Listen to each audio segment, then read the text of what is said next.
sit back in your seats, get something to eat, and watch this movie. Don't let the kiddies see it, because, well, we'll let you hear the beginning first.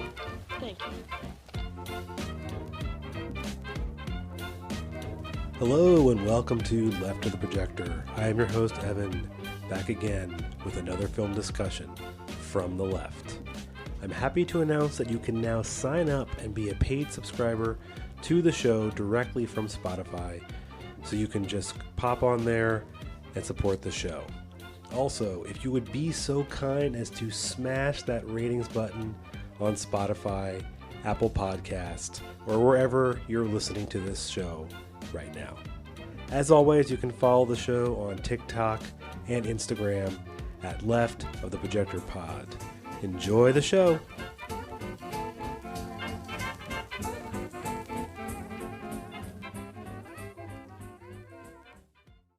All right, we will get into the conversation this week with Molly McLeer, who is the founder of the Solid Listen Network and host of Trend Lightly. Thank you for joining me, Molly.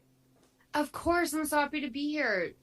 This is like a fun... I've never been approached from TikTok. I think I've mostly approached people from TikTok. So, like, this is a really exciting connection for me. Appreciate you being willing to do it. And Ferris Bueller's Day Off was always one of my favorite movies. In my bedroom growing up, I literally had, like, the poster from the theatric release in my room because my mom got it for me for, like, my, I don't know, like 13th birthday or something like that. But I don't know. I always had fond memories of this movie, and even in rewatching it, I think I still do, but maybe some different thoughts. I don't know how you came out of it. I love this movie. I think this is a breezy watch. Like, I love the way that Sloane and Ferris kiss. They send like a really good couples kiss to like all of our teenage souls. Like, and I felt that today, and I was like watching it, and I'm like, okay, right. They're like 20 something. So like I can like not be scandalized by this. But they had a really beautiful kiss. They always have good kisses in this movie.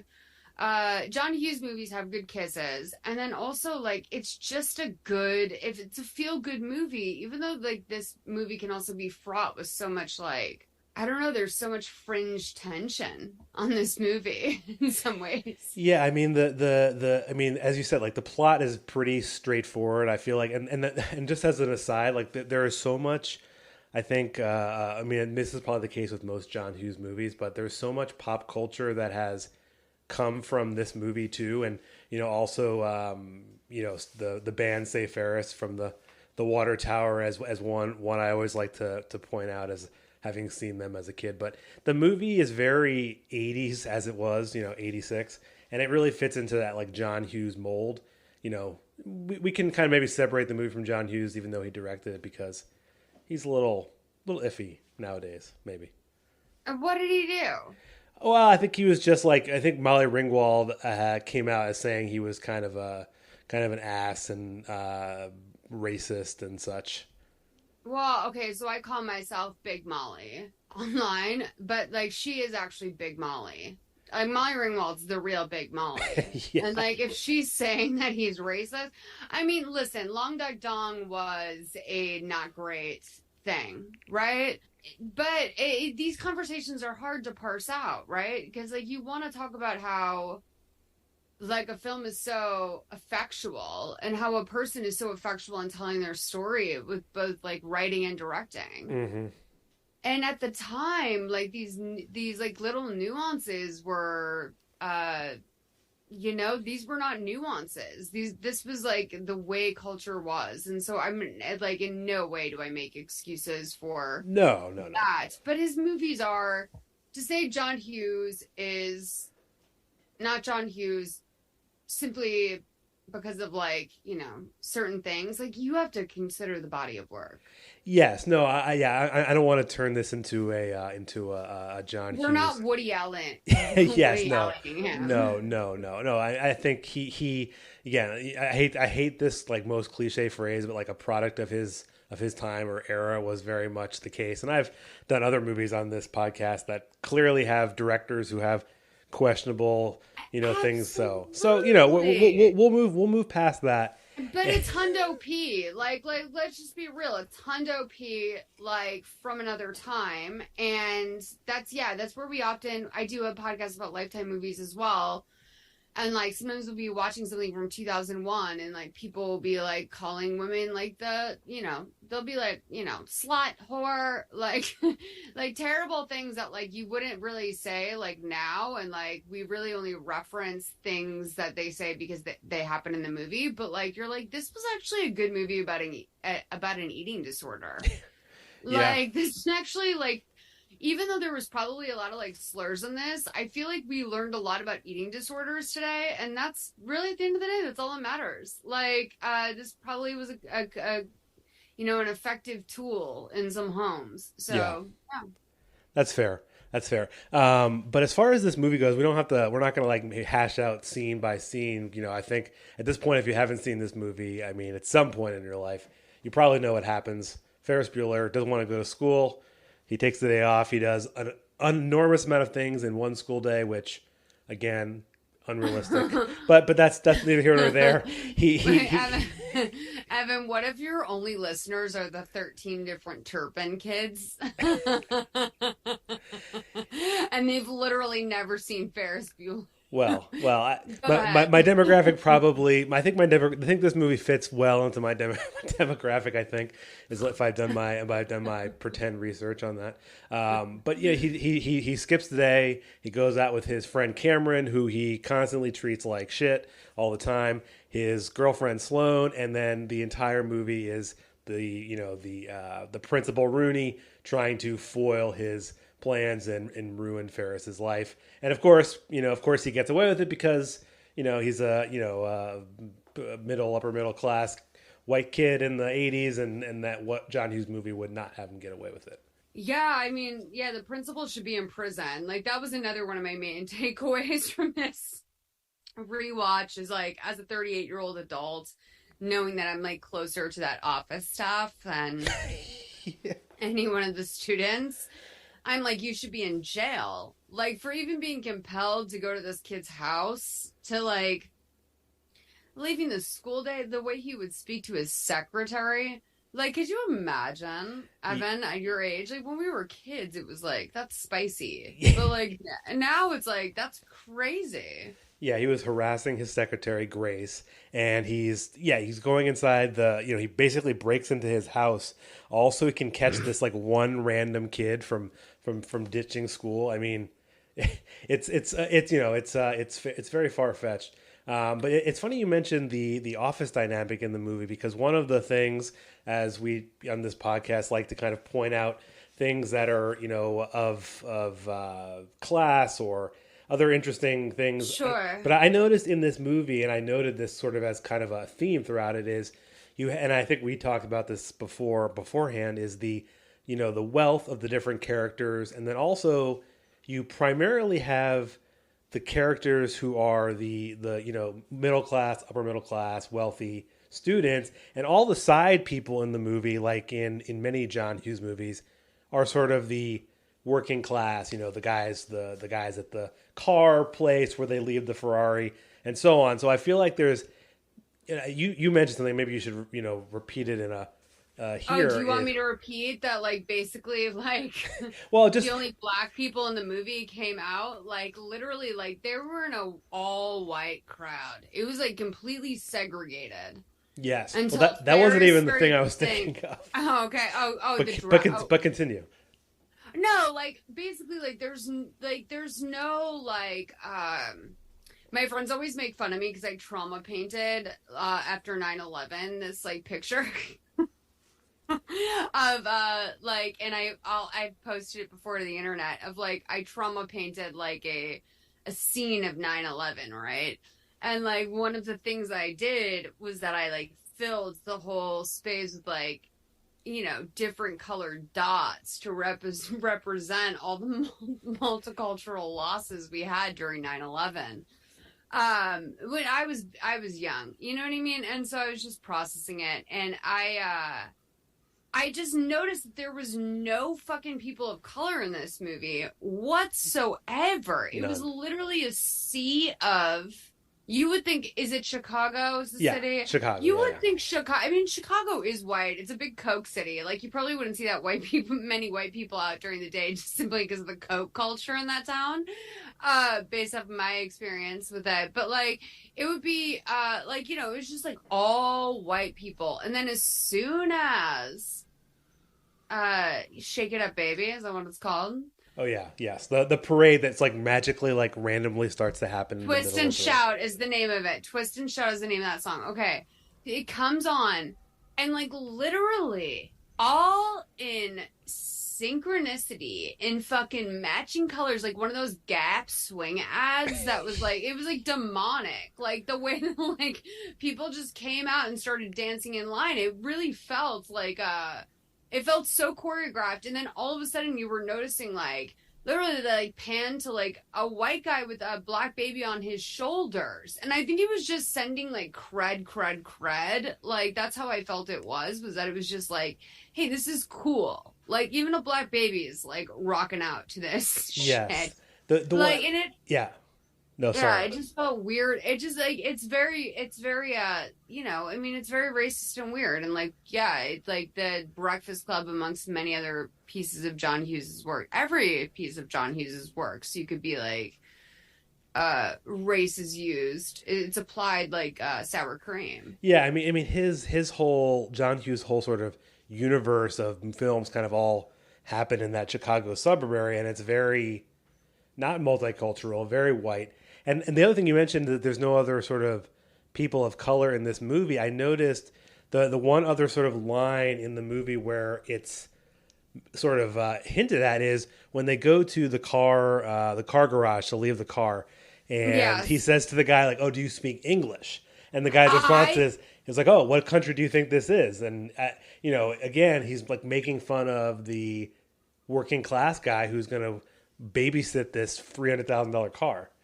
Evan, it pissed me off too because like there was literally it was so it was it, right now it would be considered like what's classified as a microaggression, obviously, to like talk to a valet guy and be like, "Do you speak English?" Like that would be such like a microaggression, minimal. But like the fact that this was like a standard piece of dialogue Yes. is like shocking.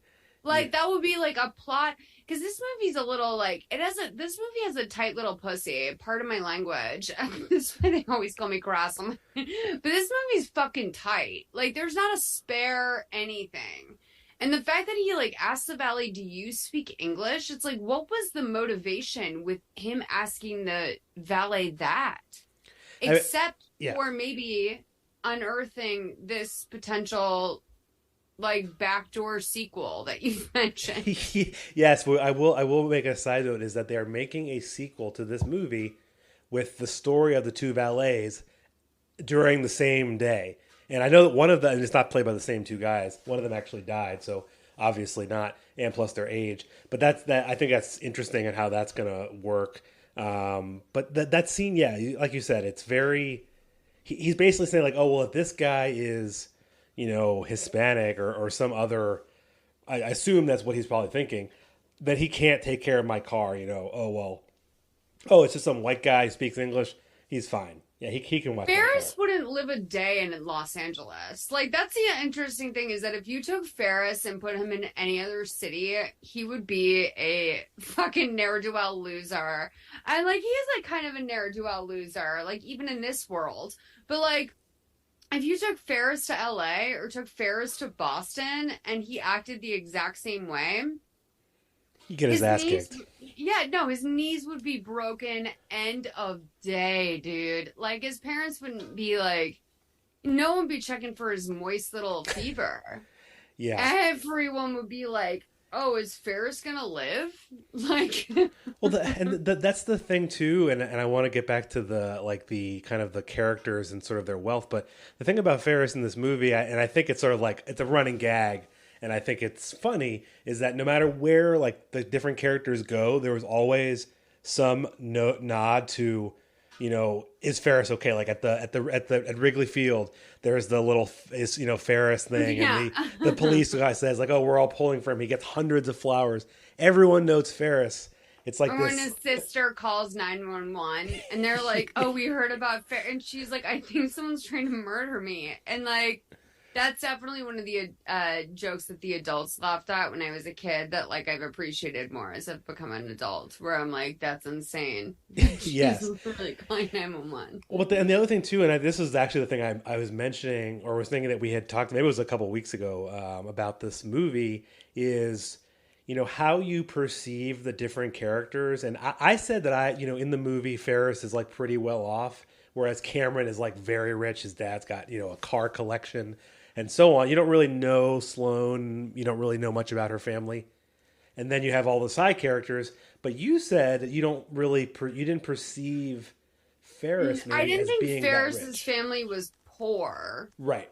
I think that Ferris's family was, well, so what is it, Evanston, Illinois? Is that where it is? Yeah, like give or take. So, like that area is very wealthy, but it's entirely possible to like be middle class, and from that era, it's entirely possible to be middle class, that like your parents maybe bought this, and like obviously Ferris's parents are working so much, and his mom feels so much guilt about not being able to be at home that like her son has accumulated 9 absences. Like I said earlier to myself, I guess on Twitter, I guess also to other people, but mostly to myself on Twitter, like if you could blame Ferris's day off on like anyone, it's his mom. But like really honestly, it's couple communication. Because like his mom couldn't take the day off work. Like they were grinding to afford that mortgage. So like I consider that to be probably they're bringing home at that time. I wouldn't be surprised if they were bringing home 100K a year between the two of them grinding. Yeah. And then like the conversation between like, are you going to get a car or are you going to get a computer for your birthday? Right. Which And actually, is like, yeah, and there's actually a line when they're in the car coming home with the sister. She mentions that she was going to close the Vermont deal and use the commission to buy him a car. So he was going to get his car, right? So she was working for her kids. It wasn't like she was doing it to get like another addition on her house, or she was doing the things she was doing for her children. She wasn't doing like some MLM or like, at Nordstrom, like folding scarves, like as a hobby for like 10 hours a week. Like she was literally like, they were hauling ass. This was the picture of the American family at our time, which is like mom and dad are both working really hard to support that boomer vision that we were sold. Yep. In a world where, honestly, if Ferris had been born 10 years earlier, his mom wouldn't have been able to even give him that. So this was like, to me, I've always believed the John Hughes world, as much as it's like idealistic for so many people. If you're like a white middle class person, like, which like, I admittedly like, well, no, I had a single mom who like worked her fucking ass off, but like, like I closer to middle class or poverty? Like definitely closer to middle class. They're closer to middle class. But then when you also look at the fact that they could even be real estate neighbors with someone like Cameron's family. Yeah, that's right. They're doing well. And if they're even going to be in the same school district, they're doing well. Yeah. Also, just to, not to beat the dead horse, but at that time you could buy a reasonably sized home on, even one person's salary, but having the mother in this case working as well, you can, do a little bit better. You could have, buy their kids cars. I mean, I had looked this up, but I can't find. I didn't leave it open. Was the car that his sister Jeannie had was, a nice little. Not a fancy sports car. It was like a Pontiac something or other. I forget now. Yeah. So she had a decent car. Yeah. She had a cute little car. And, I think it's also about appearances. Like, I think back in the day, like, you didn't want to send your kid to school in a piece of shit car. Yeah, Cameron got the piece of shit car, which I think is like the irony of the movie. And obviously it has to exist to it's the little MacGuffin to set the movie off. He doesn't have a nice car, and so they have to to borrow the Ferrari. But Cameron's family, on the other hand, extremely wealthy. Ferris says like his house. I love his description of the house at the restaurant. He says it's like a museum. It's very cold, and you're not allowed to touch anything. It's just like a perfect just this stale home of parents who he says don't love each other and are miserable, and his life is miserable, and he gets treated like shit. So Ferris also, slightly shifting, Ferris doesn't treat his friend Cameron particularly well. And I don't know if this plays into what you were saying with, is Ferris kind of like a psychopath? Is he a really bad person, or is he just trying to get by, and this is kind of what he's landed on? Well, Ferris isn't living like in poverty by any means. Like, I think that Ferris is just like, everyone's like, it's like id versus ego. Do you know what I mean? Like, yeah. He's just like literally he's a feral being. Like, Ferris is everyone's feral spirit. When it's like, if I could have my ideal day, I'd bully my friend into driving me around town so that I could go on a drag parade and like perform drag. Like, literally, I mean, I do think Ferris is a drag queen a little bit, and that's just my opinion. And perform drag for all of these people, then kiss the hot girl from school, and I just think that I think Ferris is like less of a psychopath, but more of like what is like the worst that exists in anyone, if anyone was to give in to all of their impulses.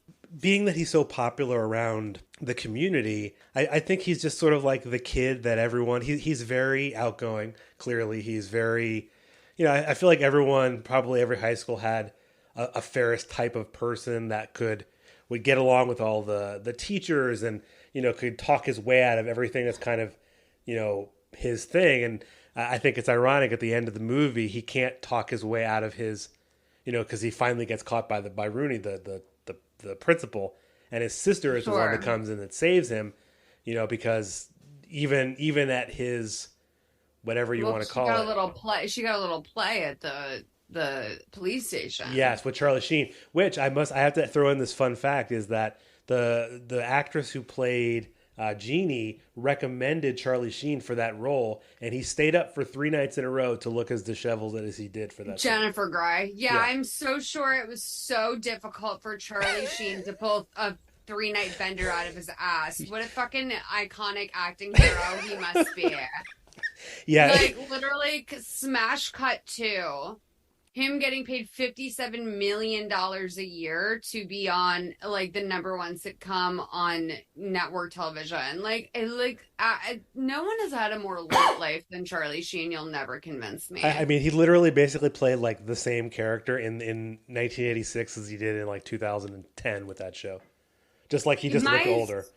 I wish I could do it. My soul's too soft. I couldn't do the Charlie Sheen thing. I don't think I could pull it off. But there's something listen, if I was Charlie Sheen, I'd probably be pretty happy with myself. The Ferris character is very interesting. And actually, I want to mention this too. I don't know if anyone has seen the show, and now I'm blanking on it. It's You're the Worst. On the show, they mention there's like an argument between two of the characters, and they say, Edgar, who's the character on the show, says that the villain in this movie is the principal, and Jimmy, the second character, says that the villain is actually Cameron, because he's trying to ruin the day throughout the entire movie. No, Cameron's necessary. Okay, so go ahead. Sorry. Well, so that's kind of his theory, and he's saying that Rooney, the principal, is actually like he calls him the fool, or like the kind of the comic relief who's constantly, he gets the water or soda spit at his face. His car gets towed. He loses his shoe. He's just kind of like the comic relief. And Cameron is the one spoiling the movie and is the villain. Now, I don't think that Rooney is the villain, but I don't necessarily think that Cameron would be perceived in my head as a villain. He could be like a foil. No. Rooney is the villain, just in the sense that there's no villain in a movie where someone's having pure fun. This is a movie about someone having pure fun. And like the the difficult thing about writing something like this, I would imagine, is like you have to create characters that are depressive on elements of that fun in a way that's like exciting. So if they depress down on that fun, then like you fucking flip it by being like, then we're gonna go in your dad's car. Like, these are like, you need to like create like depressive elements. If this is a movie about someone who's on a pure high. Yeah. Even their enemies have to be just like switches that are flipped, right? They're not. Okay. There's no villain in this movie as much as like you can either look at it as Ferris is the villain or you can, but like there's no villain in this movie. I mean, the reason why Rooney's the villain and he is the villain is because it's like, dude, you have a school of 700 students and you're fucking jacked up on Ferris Bueller like this, like. Give him less power. Like, if you're not pleased with the way that the Ferris Bueller narrative is, like, rolling out, then, like, kill it. Like, that's the thing that sucks about this principal is that he's like, too much of a cop. He's a cop. Yeah, he is, and he acts like one. Like when he gets out in like the downtown area, he flips up his glasses, like those like fold up cop like sunglasses, which is Dwayne Wade, super super cheesy. He goes into the the I don't know, like it's a bar or restaurant, and he's saying annoyingly kind of odd things to a random stranger who he thinks is Ferris. So he's also very creepy in this movie. I mean, he also breaks into Ferris's house. It's pedophilic. And like I remember the whole like vibe, like one of the things growing up that was always funny was that like he accepted like a gummy bear from a girl who had them in her pocket on the bus at the end. And it's like, you shouldn't be on that bus legally. There's no reason legally why you should be on that bus. You should not be accepting like sweets from students. Like, this is like, it's like actually felt very like everything about what he did is an absolute. My favorite was when, Cameron and Ferris have pulled off this great scam. Hi, Cleo, mommy. My cat's coming over here. These, my favorite moment about it is that, like, Sloane is getting picked up by Cameron and Ferris. And Cameron is, like, stuffed in the backseat of his dad's Ferrari, like a fucking teddy bear. Like, literally, like... He's in the trunk. By the way, the tallest man. And also by the way, I've never heard anything but the nicest things about the guy who played Cameron in Ferris Bueller's. Like, literally, I've only just heard he's an angel of a man. But not to give him, not to give anyone, like, the Keanu Reeves treatment. I don't know him personally, but, like, truthfully, angel of a man. And then, like, the principal's sitting there watching as, like, Ferris is poorly pretending to be her father, and then he makes out and he goes, oh, that's how it is in their family, which is like a great joke for the time, but also like I love that. That's me as like a comedy person. I love the incest. I love the incest of it. I love the like dumbness. I just love like the blindness of it. I love the like chaotic nature of it. Like, but Rooney's a villain. Rooney's the villain. Okay. Because like, who has time like that? Yeah. Well, and I have to add one other funny note to that scene that also like I feel like often gets lost is Rooney had just had a conversation with him on the phone, and then when he had like calls him over, he uses like a British accent. It's like, did you like forget what he sounded like 10 minutes ago? Yeah, well, like that's the whole. I know that's the joke, but like it's. No, it's like I watch Pretty Little Liars, and like you'd be surprised at like how often that's not the joke. So like for the younger people listening to this, listen, this should have been better disguised, but it was like that's like I was having Pretty Little Liars flashbacks when I was watching this, where I was like, this is such bad like cover up art, but like so great in that way. Yeah. Yeah, all the phone gags in this are pretty funny and pretty like cleverly done. Especially like if you had never seen it before and you're watching it And you actually Yeah. like, you don't, the very first scene where they're like, doing the prank at his house, and and that's the thing too. He's like making his friend Cameron, who is sick, questionable, just kind of depressed, not sick, in a different way, I suppose. And he's making him come over to his house on the day that's supposed to be for him, and he's making him make this phony phone call to the I principal at know. their thing. He's just using his buddy. But then at the end of the movie, Cameron does say it was like the best day of his life. Exactly. It was like that's the foil, right? Is that like, Cameron's like, apparently has a gun to his head, sort of, when he's doing this, like, phone call where he's to be like, hi, it's me. But like the way he fucking throws his cunt into that, like, Cameron is like not showing up with like a half-assed impression. Like he's literally going full blown, this is as hard as I can go. Like, no one's like, fine, I'll do it. Hey, this is the best work I've ever done. No one ever does. No one ever does that, and that's a great part of it. And the thing too, and I think what as a character, you might look at some of John Hughes movies like character development. In the beginning, Cameron is going along as he kind of describes as his problem. In the culmination scene where he destroys the Ferrari, he's always takes things from everyone, including his friend. And I think that's kind of like I feel like in that scene, like the looks on Ferris and Sloane's face, like when the car is being destroyed and everything, is they're shocked, but then they also realize like maybe this is actually good, because that's what Cameron sees. He sees good in this destruction of a priceless car. Well, that was like the bit, right? Otherwise, like, what's the other version that he goes to like the same camp as like Paris Hilton did in Utah? Like, what's the other scenario? Like, of course he has to see good in it because Yeah. like, but yeah, no, I really felt like in that scene Ferris and Sloane were very much not concerned about their proximity to the open glass. Yeah. Yeah, they're Where just I was kind of peering like, out. I'm like, honey, he just like literally ruined his family car that he's identified as a more important part of the family than himself. So I would move out of the way of the open window. And another thing too about I don't know why I just thought of this, is that the other funny thing about this movie, as I changed what I was going to say, is that there's lots of scenes in this movie where where Ferris is like talking to the camera as like one of those sort of like before like those sort of mockumentary kind of things became a thing. In this movie, he's constantly like talking to the camera or like the people at home, the viewer. I know it's not like to an interview kind of thing, but it's like it's not like any of the other, no other John Hughes movies sort of have that element to it. And it's sort of funny in a weird way. I don't know. He's like telling you like, oh, this is how you can fake, getting out of school, like use your clammy hands, all these things.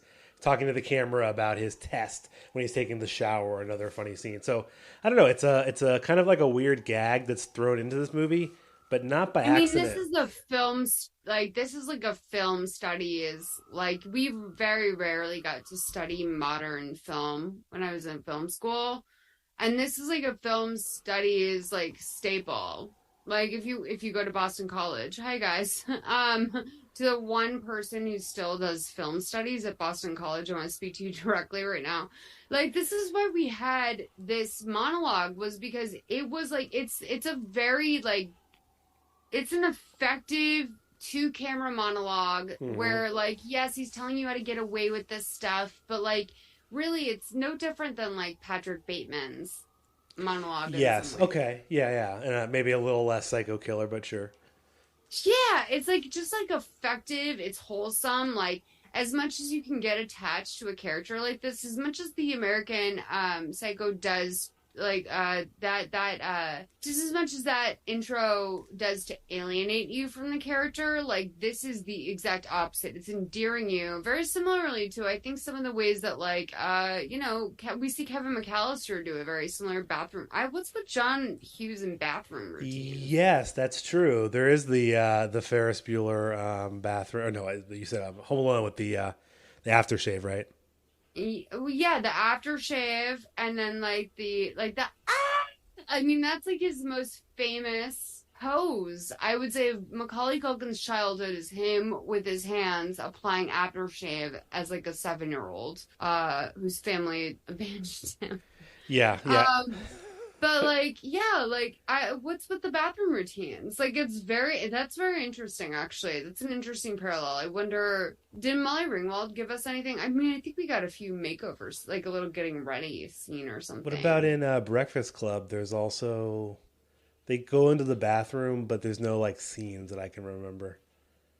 Ali Sheedy does shake her dandruff violently on a piece of paper, which I think is like, it's not a bathroom scene, but it's Adjacent. hygienic.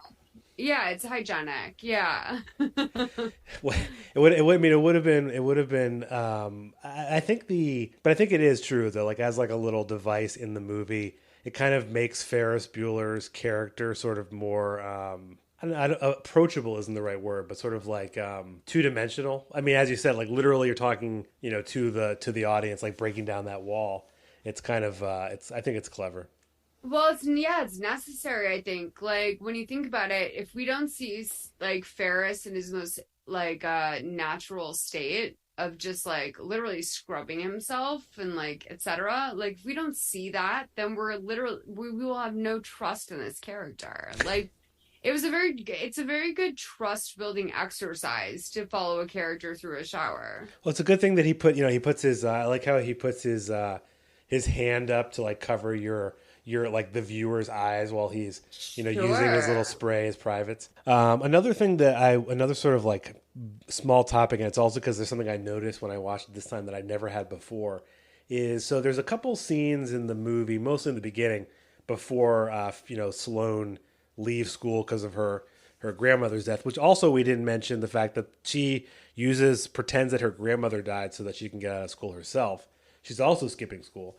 But there's the two scenes, the one with Ben Stein, which also I think is pretty funny, like probably the most famous, bit in the movie, everyone knows, of course. And then there's the other one, and this is the one that I was going to mention that I found interesting is they don't say the name of the other teacher. He's Sloane's teacher, and he's kind of just throwing away lines as the nurse is stomping down the stairs and kind of like a funny scene. Also, like her like the nylon of her pants is like, rubbing together, like all this sounds too perfect.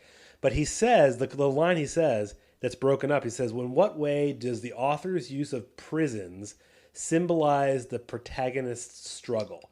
And I couldn't help but think, like, Ferris is the protagonist in this movie. He feels imprisoned by the school and having to go there. So his struggle is like to have a good day. And I think the tagline is like, "One man's struggle to take it easy." So I don't know. I know, and like by the way, like yeah, keep going. That's it. That's I knowing John Hughes, I can't believe that either of those things were accidental. Although I'm sure he doesn't write the taglines for his movies. I mean, no, like he definitely feels like the walls of his private school, like no public school, nice public school, very nice public school. That like. If Ferris Bueller maybe had been sent, maybe he did need to go to like one of those like maybe he just needed to have a dad like join the army for 6 months or something. But like he got very used to the idea of like what is actually a ridiculously beautiful private school or public school rather. Like in a beautiful community, like the idea that he felt so imprisoned by that, like is literally so, I mean, like, do I even have to say why that's like so insulting and insane? Like, it's just so insulting and insane. And meanwhile, he's also in that like funny call he has with like the freshmen and other people in the school. He's almost like the guy at school who like can get things. Like the guy in prison who can get like cigarettes. He's the guy in school who can like get the guy out of summer school. He's turned himself into like this. No one would thrive better in a literal prison than Ferris Bueller. Like, based off of what I watched, like, they let him pull off some of the most, like, if we're even just gonna go to, like, the era, some of the most fruity shit I've ever seen a man do in public. Like, literally, you're a high school boy lip syncing Donka Shane, followed by Twist and Shout on a fucking parade float, and you feel imprisoned? Like, dude, Ferris, like, literally just go to jail and run that shit. Like, go to county and run. Ferris would run county. Like, I think actually where he would really thrive, though, is like in a max security prison. Like, if you sent him to, like, Miami, or if you sent him to, like, God forbid, Rikers, like, you could send him out there, and I feel Ferris would fare well for himself. Yeah, yeah. Well, it's funny you mentioned what he would do as, like, a purely fantastical. Ferris is obviously he doesn't really mention going to college, but he does allude to, like, I'm going to go to one school and Cameron's going to go to the other. What in your mind, what is Ferris and Cameron going to study and be when they grow up? Well, Cameron's the lifelong addict. Okay. I don't think Cameron trust fund kid. No, I don't think he's a trust fund kid. I think that, like, his family has left him. Like, I feel that I'm sorry to, like, paint the truth of, like, what I think of Cameron, which is that I don't think he's like a Roy. Do you know what I mean? He's not my boy Kendi. No one would. By the way, no one's allowed to talk about Kendall Roy to me because that's my boyfriend. So don't ever fucking talk about him to me. But, like, I feel that way about him, where it's like Cameron's just hit the bricks, dude, and, like, he was not ready. I don't think their emotional support existed for the issues that Cameron had at the time he would have had to have them. And we'd be lucky if someone like Cameron was with us today. Yeah, I mean, probably his dad. I mean, you sort of perceive he'd probably because they're seniors. They already know at this point where they're going to college. He's like, oh, I'm going to one school. He's going to another. They obviously know where they're going. But his father probably cuts him off after he destroyed his $300,000, Ferrari. So he's going off to college, and he's gonna kind of be on his own. I think they send him to Yale or Stanford, or not Stanford. I mean, it's obviously more East Coast. So, like, wherever his dad sends him to, because it's his alma mater, like, he'll go there. Mm. He'll get, like, brutally addicted to Xanax. What about Ferris, though? Oh, Ferris? Oh, what does Ferris do? I think Ferris is, like, no, not only do I think Ferris is, like, I think Ferris could be a TikToker. I think that, like, that guy, like, I don't know, like, do you know, like a famous TikToker, like Chris Olsen? Like, I feel like Ferris could be that. Like, he could be, like, a guy that's, like, on just that veneer of it. Like, he could just be a guy that's just being a guy. And people are like, that's good enough, Ferris, based off of everything we know.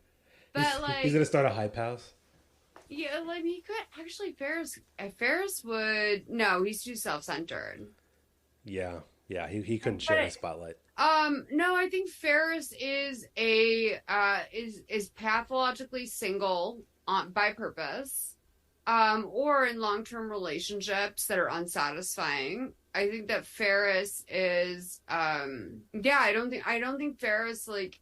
I don't think he has much going for him either. Like, I don't see a future for someone. Like, and that's what's interesting about a character like that is, like, with most movie characters, you see, like, okay, what could their future be? And you wonder. And this is a really good job of keeping it in a capsule, where if you wonder about what would happen to these characters after. Yeah, that's true. I mean, that's kind of the case with, like, most John Hughes movies. I feel like all the people in the movies are like these models of something in his little universe, but outside of the universe, they're going to get just eaten up.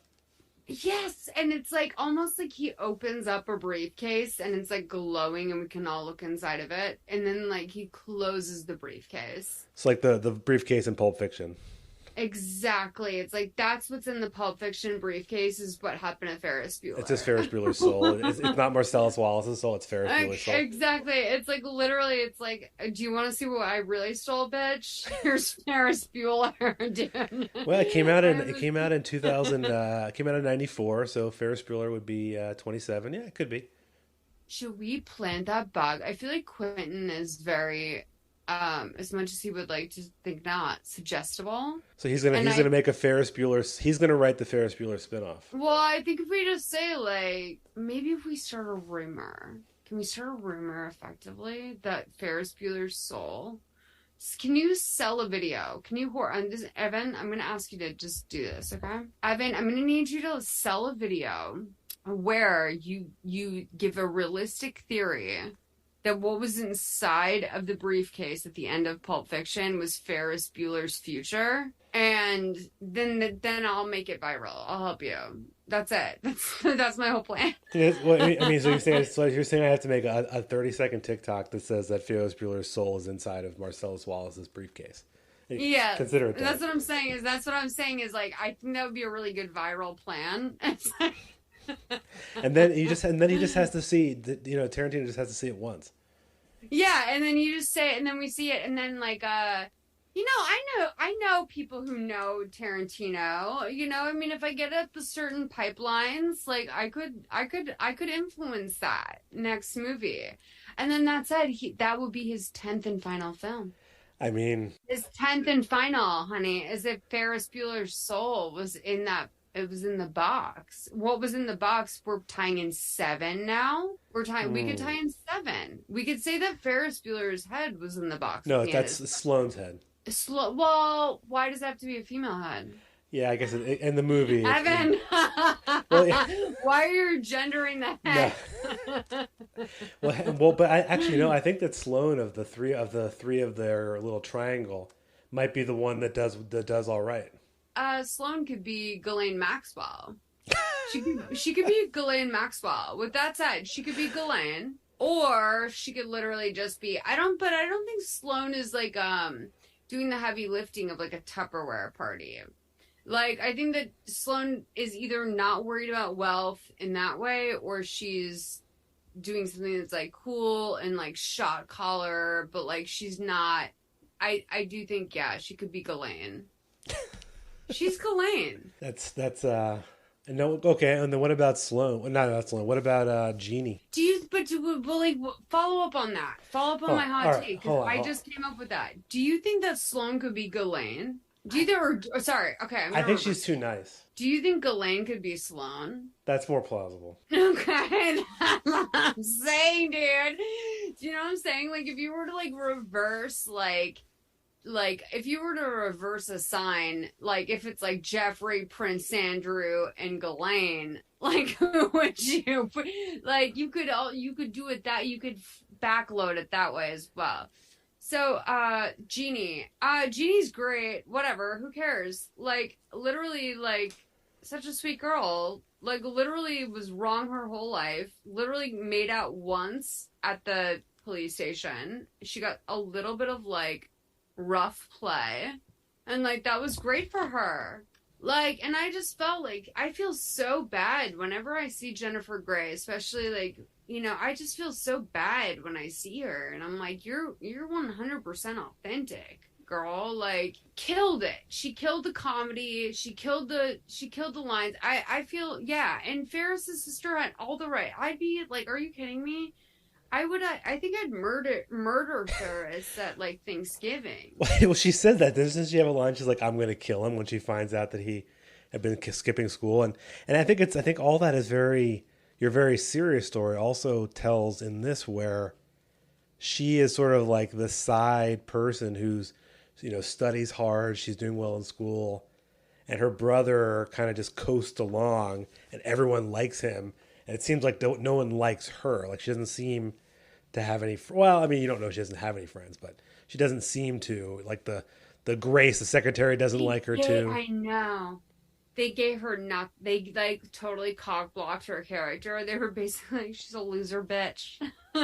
Like literally, she'd be she'd be picking up a payphone to call 911, and like some person's on there being like, "Is Ferris there?" Like it's a little hot. It's like a little advent calendar of horrors in her life every day. Yeah. But no, I mean, I think that like it was as an only child, it's exactly like sort of how I think things would be run. I think that it was great that she saved him at the end, and also made total practical sense as well. because like partially in like not getting her brother arrested, that would as much as like people are like she saved him at the end. It's like, well, like it's like annoying to have your brother get arrested. I'm sure. Well, she also the thing that they allude to the fact that she didn't know that Rooney was the person in her house until she finds his wallet. Unless you're meant to think that she already knew, but then found his wallet, because they do that like kind of the sneaking down the stairs and they jump out and she kicks him in the face.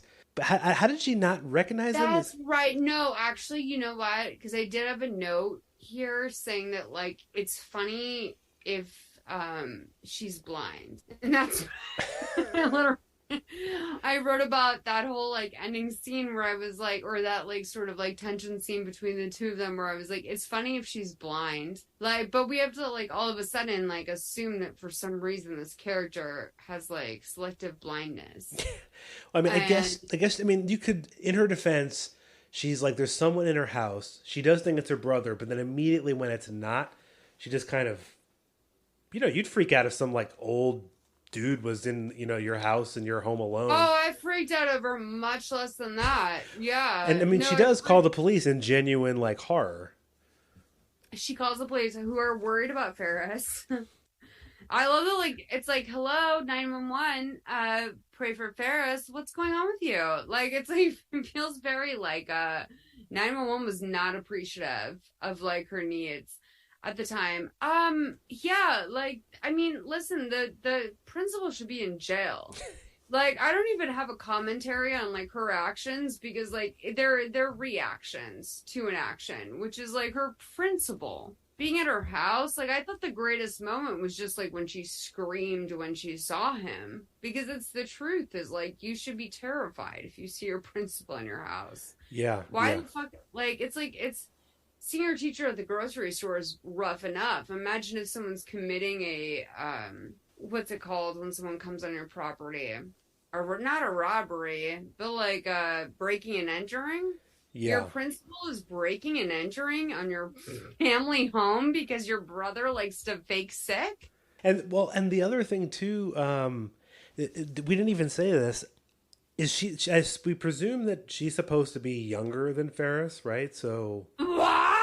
Or is she the same age? Are they both seniors? No, she's the big sister. But that means they're both seniors. What?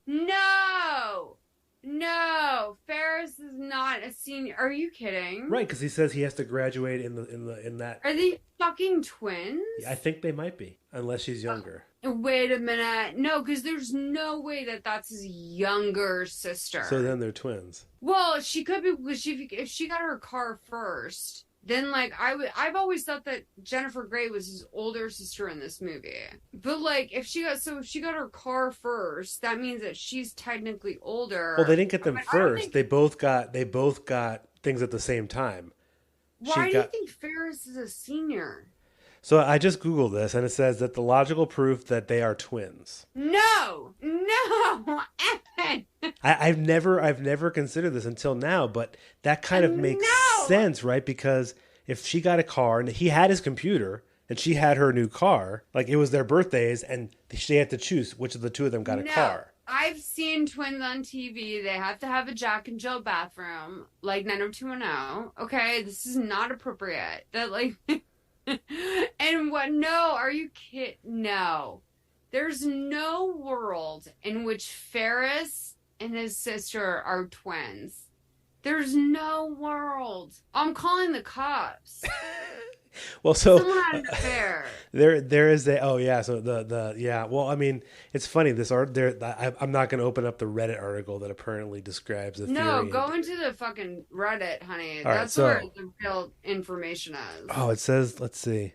Oh, it's just people arguing about it. So one of them thinks that Ferris has to be a senior, and Jeannie was a sophomore, but that doesn't make any sense at all. No. And then another person says that if they're younger, it would be weird if they bought her the car and not Ferris. Could they be 9 months apart and she was held back and she's a junior somehow? Oh, they're saying she's like intellectually delayed. I mean, no, that's me just saying like if they were, there's like they're like or like somehow. Oh, guys, Evan said that Jennifer Grey's character Can you Wait, imagine wait, if I wait, spread that or no, rumor if, about you? or what if he's Oh. what if he's a year older and he got held back? Oh, this is Evan did ableism on no, I think that honestly he's just a shitty little brother. Like I literally always assumed he was like a junior and she was a senior and that they were just like a year apart. I mean, I guess like honestly, who knows? You know what? It could be incest. Maybe like maybe one of them was incested from a family relative and they had to take them in because like they did not have that bond, you know. Could they That be bond just? What if makes they're me just get 9 months apart? Like one was born. Irish twins. Yeah, Um, and then they could technically be. I don't buy it, but like, okay. Like, I mean, she seems like she's had too much time. She's on her Miss Piggy shit. And I mean that in a good way in this movie. Where, like, sometimes when I get really mad, I'm like on my Miss Piggy shit. That's how I describe it. Where I'm like, where I'm just like, I want to high ya shit. You know what I mean? That's how I feel. Like, I feel she's on her Miss Piggy in this. And I feel like you don't get your Miss Piggy unless you've had like 2 years of incubation to like grow up to be like a self-contained person. Like where you're like gonna fucking beat up a frog. You know what I mean? So I don't feel like she's been on her Miss Piggy shit long enough to be I thought Ferris was a sophomore. Well, they mentioned, but then he says that he has to graduate in like the fall or the spring. But he's a moron. I don't know. I mean, like Ferris is a moron. Like I don't trust him either. But then they like, also, way they say that Sloane has another year left in high school. So Sloane's 12, dude. I know. So they actually picked up Sloane at the middle school. Well, I think they like to cheat age because I don't think that like 17, 18 was like an attractive age to say out loud, as gross as that is, because like people like to imagine younger people, especially when they are marketing movies like this. Like, even though everyone in The Breakfast Club is clearly 32. Yeah. Well, so another like maybe one last thing to discuss that I think are sort of funny things, and these are sort of like the things that I noticed about the movie that, well, like you could call them inconsistencies or things that don't make sense. There's one thing that just came to my mind is when they're in the cab and Sloane is in the car and they're like hiding underneath. And Ferris's father's across. So how does she not recognize him? How do they not recognize? How does she not? She never seen her son's girlfriend. No, I felt that it was Sloane was throwing her little dick down on the table, and that's why I felt like it was like that's why she's a lamb, bitch. Is because she just gets it. Like she knew that. I think she knew that was Ferris's dad.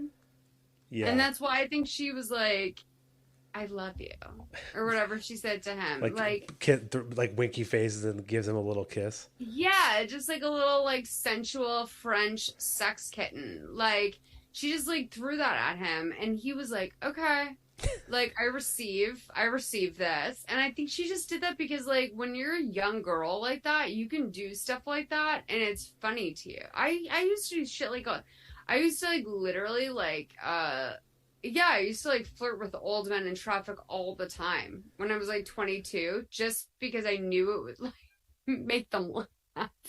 So like I kind of get the Sloane of it all, like with that. Like fine, like what's the worst thing that happens if Ferris Bueller's dad gets a hard on at the end of this movie? Yeah, I mean he's not gonna say anything. Ferris gets a day off. His dad should like get one off. You know what I'm saying? Yeah. No, that's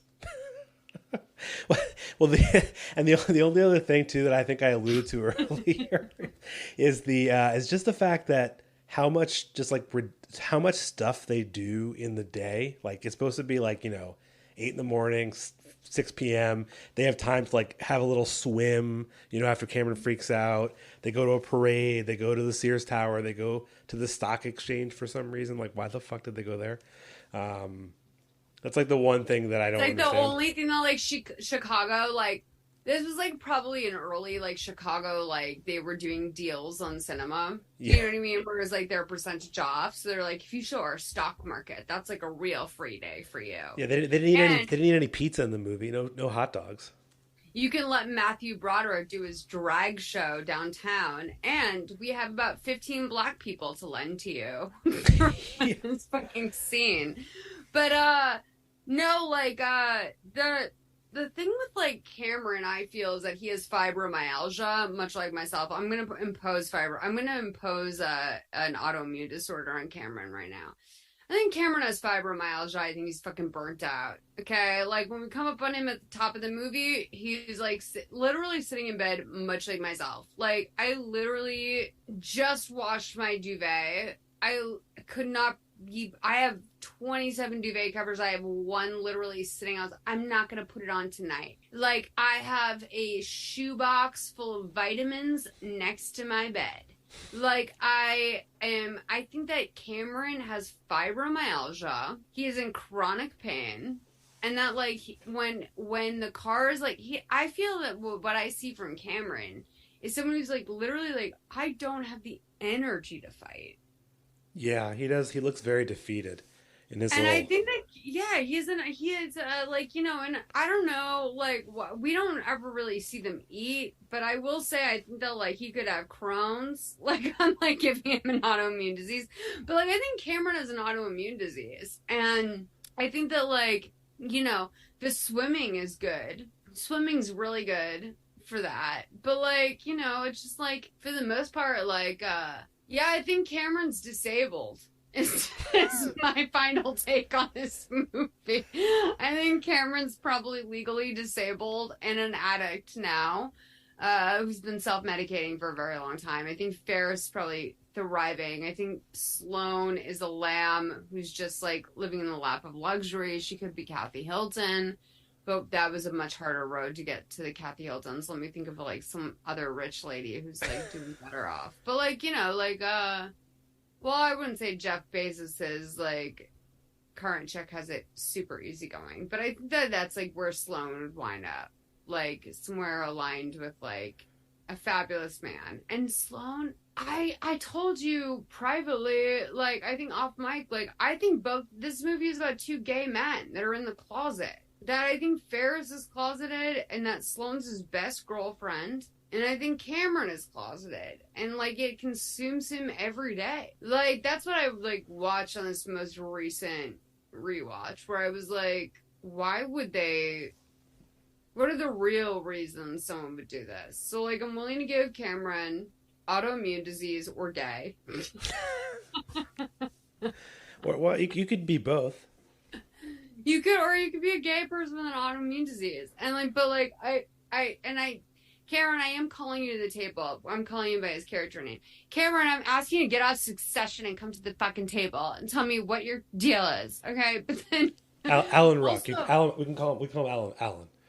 Alan. Okay, so Alan, honey, come over here. Like, let's just talk. Gay or autoimmune or both. And which, by the way, like, fucking all accepted here. And we love you. Then, with Ferris. Psychopath, not so much. I dropped the psychopath beat. Self-consumed, narcissist, addict. Getting addict from Ferris. I think Ferris could be an addict too. Sloane is fine. Sloane's fine. Sloane's regular. She's the Ghislaine. It all comes back to that, as it seems. Of this demented trio. Yeah, no, she's absolutely Ghislaine. She has no, when I think of her, she has no other place in society, but like, right? Am I wrong? Where do you think she is? I mean, I think, what do you, like, see her in fashion? I mean, I think, I could see, I mean, you said before that Cameron is like the, he'll end up going to school and, being the addict, but I could see them, they could go to, well, if they like each other, they could just be addicts together and, live in New York City and try and make it. Cameron and Sloane? No, Cameron and Ferris. Oh, the gromance. Well, I mean, like, okay, I could accept. I mean, I obviously accept it, like, on its face. By the way, Cameron and Ferris, if you ever come over for dinner, you're welcome. I'm not saying it, but I could accept it in the sense that no, I don't think they're gay for each other, though. That's the tension. Okay. Do you know what I'm saying? That's what I'm saying is the tension. Is because just because you're both two gays in the same small area, Right. like, it's like juggalos, right? Like, like you might be a juggalo, but you don't get along with the juggalo in your area, but like you will go to the gathering together because it's like an easy flight. But then like once you're there, you're gonna hang out with your own juggalos. Yeah, and So like, you'll drink some Fago together. but it's more about like population. It's more about like population exposure, right? Where it's like I don't think that will like and they're pretty close to the gathering, I guess. If Ferris and Cameron wanted to go, but I'm just laughing at this fucking dumbass scenario. But like I think that like it's almost that thing where it's like sometimes you'll like meet a twink and a bear that grew up in the same town and they're repulsed by each other, but they're best friends. And like I almost feel like that's what it is with the two of them. I don't think they were in love with each other. Yeah, okay. I think they're just both the sort of like ostracized special guys where they're from. Like they're just both special boys. Like they're both like because Cameron's sparkly even in his dusk. Cameron is sparkly, and like, yeah, I feel like he has like a little like shimmer on him all the time. He's got the singing talent. He's got a shimmer. He's got a little something in his pocket at all times, and so like I really enjoy. I love that actor's performance in this, and I thought it's like Cameron's really like, even though this is Ferris Bueller's Day Off, like Cameron really has more of a like Sloane's beautiful, and like she's beautiful and kind, and like those are all things we want in a person, but like Cameron really does fill in the day off in a way that a real friend group would. He carries the weight of a whole friend group in a single person. Yeah, I can see that. But do you have any? Those were some good final thoughts. But do you have any final thoughts on on Cameron Fry's Day Off? No, I don't. Except to say that I think this is a perfect movie. I think if you're studying script writing, this is like one of the go-to movies for analyzing the page versus a scene. And I think this is a very widely available script. So if you're like new to script writing, this is an easy one to follow because that's truthfully like how you get movies made. And it's how, this is a really good study guide of a movie. Just in terms of like the masterclass of John Hughes. Agreed. It's a slam dunk, but I also I love it. Warm 80s feelings, and that's it. God bless is my final thought. God bless. God bless. Well, Molly, thank you so much for joining me. And I know I mentioned your podcast network. Did you want to mention any of the other specifics before we depart? Yeah, so I have a podcast network called Solid Listen that I started because I have been podcasting my first podcast was in 2009. I'm like a real OG, babes. But I do a podcast weekly called Trend Lightly. That's like a wrap up of the news. And I also host a podcast called Molly Ringwald Podcast, but Trend Lightly is Solid Listen rather is like a source for basically any podcast that you would want about like a pop culture or even like literary. We're working on like building out. We're like literally about to expand into like having a car podcast. Like if you want food, if you want cars, if you want literature, if you want pop culture, if you want reality TV, like Solid Listen has all of those things for you. And we also have every film passes the Bechdel test on the non-existent Bechdel test on Mother Maisie podcast. So yeah, if you want to enjoy any of those things, just go to Solid Listen, SOLIDLISTEN.com, and you'll find those things.